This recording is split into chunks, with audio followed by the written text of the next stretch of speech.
How many four-letter words can I use on that? Trying to switch to a double. Cheddar is driving. Nothing yet. Takedown. Michael Cheddar. Oh, Nick, I'm a top guy, so I love top wrestling. Hale trying to stick him. He does. Maximus Hale the fall. So I think that wrestling is the greatest sport on earth.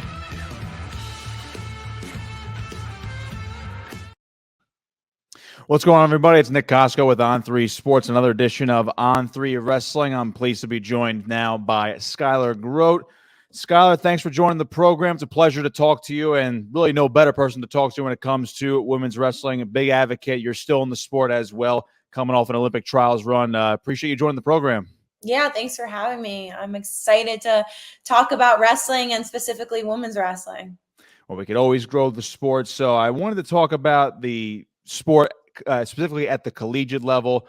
You know, you're going back to your college days at Brock University, a Canadian university. You're a Jersey native, went to Blair Academy, so your accolades are through the roof. Just take me back to your college experience, because it was a little bit different compared to what it is today. Some things are different, some things are the same, and we'll obviously talk about all that. But just take me back to your college experience and how that helped you grow within the sport to where you are today.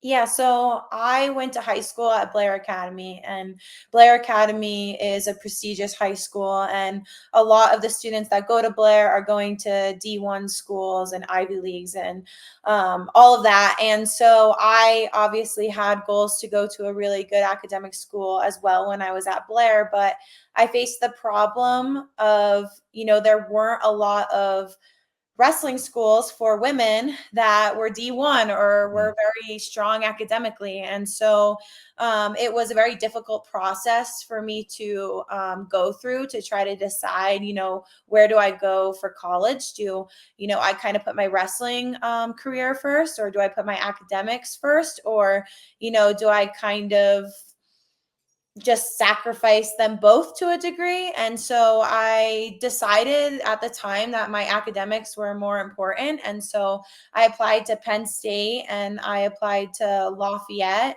in Easton, Pennsylvania. And my plan was to go to the school. Obviously my plan was to go to Lafayette if I got in there, because it was a better academic school, and then just try to wrestle on the side, wrestle with the boys club team, and then drive to my club, Buxton's club. And it was in Randolph at the time. Yeah, Randolph.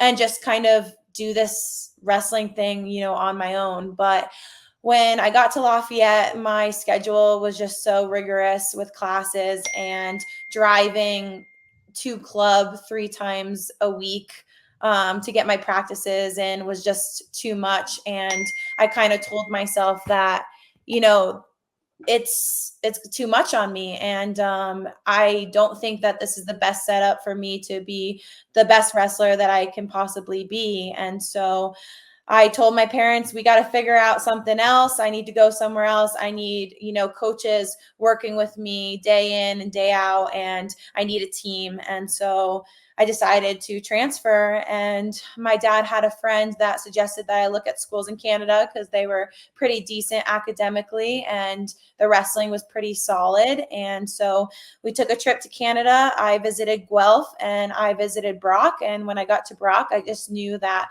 that was the place that I needed to be. There were world and Olympic medalists in the room. It was just a great environment, and they had a really good business school. And so I just figured that was the place for me to be. And I spent 3 years there. But yeah, definitely a difficult process for me to go through, because I felt like I couldn't win. There was no, right fit for me. And looking back on it now, I know Brock was the best thing for me, and it ended up working out really well. But, I still didn't have the option to go to school really in the States and be somewhere where I was happy. And so it's kind of sad to me that, we're still dealing with that to a degree today. You look at the D1 schools right now that offer women's wrestling: Iowa, Lindenwood, Presbyterian, and Sacred Heart. And you look at Iowa and Sacred Heart as more of the schools that I guess the casual viewer, the casual fan, college sports fan would recognize, particularly Iowa. They were the first Power 5 team to add it. And I just talked to Clarissa Chun the other day, and she hopes the same thing, that more D1 institutions that are of that caliber at it as well. So I'm curious because you ended up going to Canada, and when a lot of these top tier girls, and they have, obviously they have different options, but a lot of them do go to D3 and D2 schools, and we're looking at 80 to 100 schools, and the NCAA is actually projected to add women's wrestling to quote unquote championship status by 2026. But again, it makes up a lot of D3 and D2 schools. Was D3 or D2 ever an option for you? Did you look at schools like that, or did you want to, again, it goes back to the academic question, did you want these big universities to pursue some academically first to essentially aid your wrestling as well? Yeah, I mean, looking back on it now I'm a little bit more of like a homebody, and I don't really care about being in a small town, and I don't really care if there's a lot of people, around me. But I was an 18-year-old girl. I wanted the college experience. I wanted to be at a big institution. I wanted, to meet a lot of different people. And I grew up in a small town. I didn't want that anymore.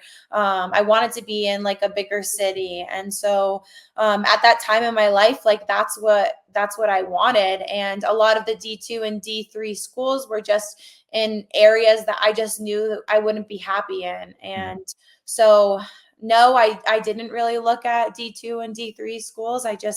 Something just in me told me like it wasn't for me. And, I think that if you take my mindset kind of now and where I'm at in life now, I'm sure that there would be places, D3 and D2 schools that I would be happy at. But at the time, that's just not what I wanted. I can only imagine that's probably the same mindset as you just mentioned. You were 18 at the time, and you have your idea. You want X, Y, and Z, but A, B, and C you probably don't see. I can only imagine a lot of girls that were as talented as you coming out of high school are probably in the same boat, whether it's from Jersey or other places around the country, right? Yeah, I mean, I grew up in New Jersey, so the wrestling in New Jersey is awesome. And it's like silly to say that I didn't want to go to a school that, had that environment. Like, of course I wanted to go to like a Penn State and be able to go to the wrestling matches and have that experience, or go to the football games. And, I think that the girls at Iowa are really fortunate because they have that. They get to go watch the boys wrestle and be in that area. And then they also have their own team, and they get to have a full women's team at, a huge school that has all of those college things going on. And I definitely wanted that at that time. And so I don't blame myself. I mean, that's part of, our culture. So what do you think the biggest obstacle is right now? I know a lot of people throw out, Title IXs out there, but then there's also money, and then there's also interest and lack of interest. So I think it kind of goes back and forth.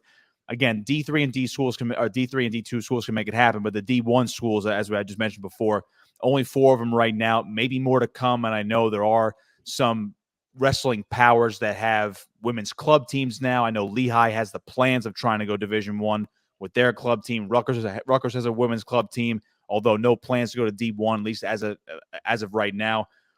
Do you think that's the way these schools have to do it right now? You start out as a club with the hopes and the plans to go to D1, or do you think there's another solution based on what you know? people are not going to like my answer on this, but I'm going to give it. No, I don't think that starting with a club first is the way to go. Now, I know that some schools require that. If I'm correct, I know that some schools you have to like prove that you have interest and that you have a club team, and then you need that in order to go D1. And in that case, it seems like there's no other way to go about it. So in that case, yes, you do need a club team to, go D1. But, in my opinion, it's just these elite girls are not going to really commit to a program that doesn't promise anything and just say like, oh, we have a club team. At least when I was looking, I need to know that I have access to the weight room, and I need to know that I have a coach in my corner at every tournament. And some of these programs that do have the women's club do have that in place. They do have hired coaches, but the ones that don't, that's tough to go to a school that only has 5 girls on the club, and they don't have a designated coach, and you don't have someone in your corner, or you don't have a coach that has to show up to practices every day. Like, that's really hard, and that's really hard to get women and girls to commit to a school with no structure in place. And I think the best example of this is I grew up in New Jersey, wrestling in New Jersey, and everybody wanted to fight, having a girls' high school sanctioned tournament, right? Mhm. And everyone wanted to argue we don't have the numbers. New Jersey women or girls wrestling doesn't have enough female participants to have the high school tournament, and that was the biggest argument. And as soon as New Jersey sanctioned the sport, the growth was unbelievable. And that's because these girls see that there's a state tournament and they see that there's something that, they can work towards. And then that changes whether they stay in the sport. And so why would a 8 or 9 year old girl stay in a sport that doesn't offer a high school tournament, or stay in a sport that doesn't really offer anything on the college level? And so I guess it needs to be more of like a top down approach. And that's just, my opinion. And, I think that's easier said than done. Of course, I think that there's lots of barriers at these universities to get the girls wrestling programs there. But I think that the argument that we don't have smart enough girls to get into these places, or enough girls, that argument is just not valid. It's not true. And it's, maybe even for a year or two, if that were true, that might be the case. But after a year or two, it wouldn't be, because it's going to start encouraging, the young girls, because they're going to see where they can go in the sport, and that's going to encourage them to stay in it. And so some of those arguments are just not valid. Yeah, I'm with you on that. I just actually called the girls' state finals at Boardwalk Hall in Atlantic City going back a couple months ago, and it's the same atmosphere. It's the same insane atmosphere. Brackets of 12, and I can only imagine. I was talking to my broadcast partner that day. I said, I can only imagine it's going to be 16 next year, and it's going to be 24. It's going to keep going because the participation keeps coming up. But I can only imagine how many more are going to be joining their boys' teams and eventually have their own girls' teams at these high schools in New Jersey. And so you're on the right side of the argument in my mind. And then looking forward, these girls, especially the elite level, and I saw a handful of them at the NJ State tournament. I'm thinking to myself, well, a lot of them probably going to go D2 or D3 because of the lack of D1 opportunities. And maybe they do want to go wrestling first over academics, but some want to do academics. So bringing that up, and there are a few examples of this, and I know I believe Kennedy Blades goes to Arizona State or went to Arizona State, but she only trains at their RTC, and I'm sure there are other examples of that as well. When you look at someone like her who is going to Paris this year, is going to go to the Olympics and wrestle for a gold medal, is that, it's good because it's grown it grows the sport because she's very popular and it's good for the sport. But how do you weigh that decision if you were in her shoes, or maybe you weighed that decision at one point between a regional training center, going to that school, but you're only training and doing tournaments off to the side, preparing for strictly the Olympics. So what's your take on that? Yeah, I'm actually training with her next week. And Nice. my opinion on that is, it works for her. She's Mhm. got really great coaches in her corner, and they're with her every step of the way. And so her getting her education at Arizona State while having her coaches constantly in her corner, it definitely works for her. I wasn't as fortunate. I had great high school coaches, but, I didn't have a coach that you could follow me to every international event and every college event on the college level. And so basically, if I wanted to compete and kind of wrestle at a university that didn't have a program, it was kind of like, oh, well, I have to go to this tournament by myself and have my dad jump in my corner. And so I didn't have as much structure as she does with her coaches. And so I think that her situation is unique and she has a lot of support. And I'm sure her situation isn't perfect. I'm not going to speak for her, but I know a lot of female wrestlers, we don't have the perfect situation, but clearly it did work for her and she made an Olympic team, and that's amazing. But I'm sure that if she could have it her way, she probably would be wrestling for a Division I school and have the coach and have everything. But she had to make some sacrifices, as a lot of women wrestlers do. And I'm very happy that it worked out for her. But there's girls that aren't going to make Olympic teams and aren't going to have a coach following them up from the time that they're young and on the elementary level. And so we need to provide opportunities for those girls, because wrestling in college and having that experience is also important. Just because you're not the one person that makes the Olympic team doesn't mean that, winning a national title on the college level isn't important. And so these opportunities are very necessary for these girls. I don't know how much you know about it. It actually just popped in my head. So I wrestle a little bit at Rutgers for the club team, and all these club teams, men and women, are a part of the NCWA. So there is a girls sanctioned tournament for collegiately, the All-Americans, national champions, the whole work. I'm not sure how much you know about that. Do you think that's an option for girls that, again, there are some bigger schools, you look at schools in Florida, schools in the South that offer wrestling as a club sport. Again, it goes back to that club conversation. Would you say that's an option if they want an education and the big college experience at these universities to maybe go that route? But again, it goes back to your other point, which is not all these clubs are coach sanctioned. Some are student run, some are fully funded. What's your take on that? Yeah, so that's tough. It depends what your goals are.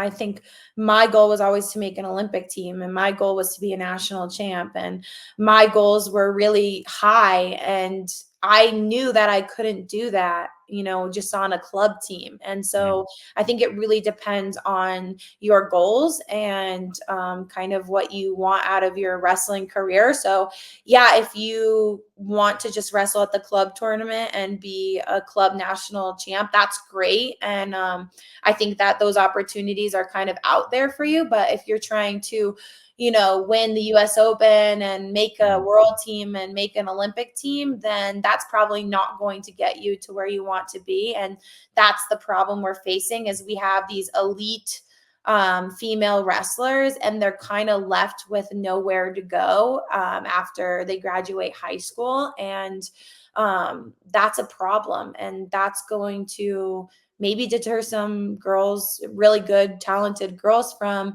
continuing it, because they do have to sacrifice, their academics to a degree. And that's not saying they all have to. Like I have one friend, and she, Marisol, she went to UNC. And she's trying to go to a school and wrestle because she has another year of eligibility, but she wants to go to law school. And the options, obviously, to wrestle and go to law school are non-existent. And so, she's kind of at this issue of like, what do I do? Because I have no options. And I think she's going to Aurora next year and getting a master's degree, and she's going to do the D3 year there. And that's great. But I mean, that's a sacrifice she had to make in order to continue wrestling.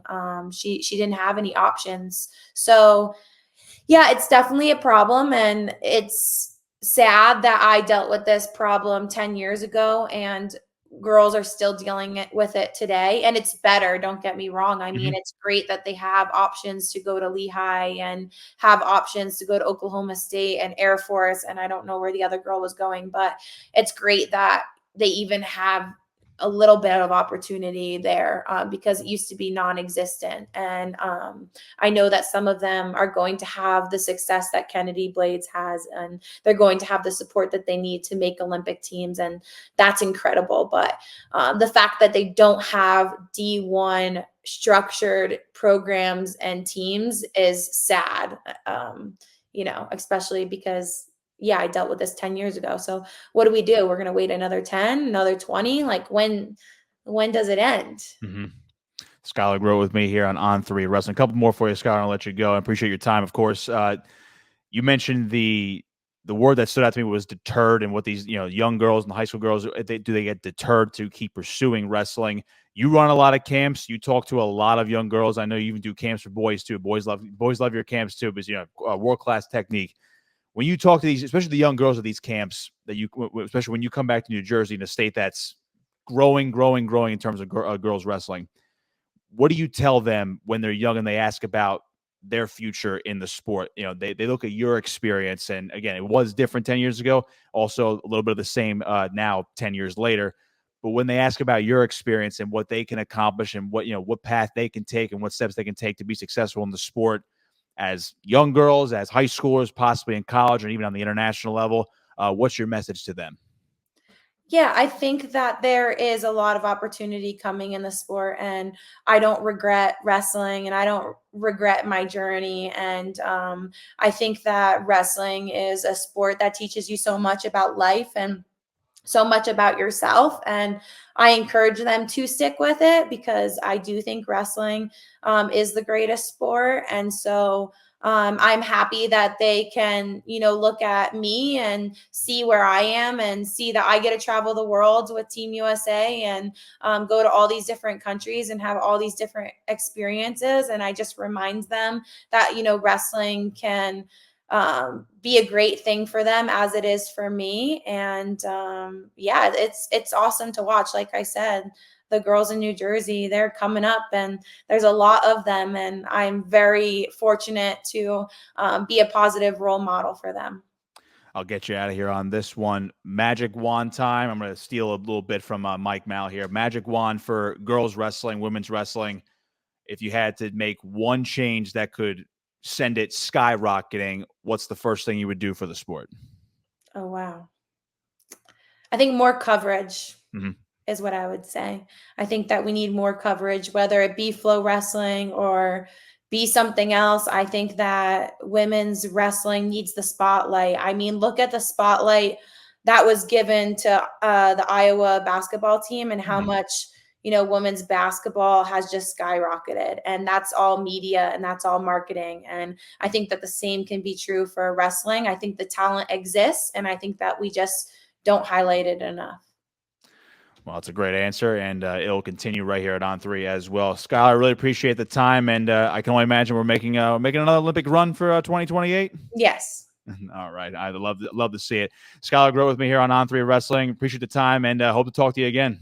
Yes. Thank you. Make sure to like and subscribe to this video. Check out on3.com as well for all coverage of college athletics, NIL, transfer portal, all the works. I'm Nick Kosko for On3 Wrestling, signing off.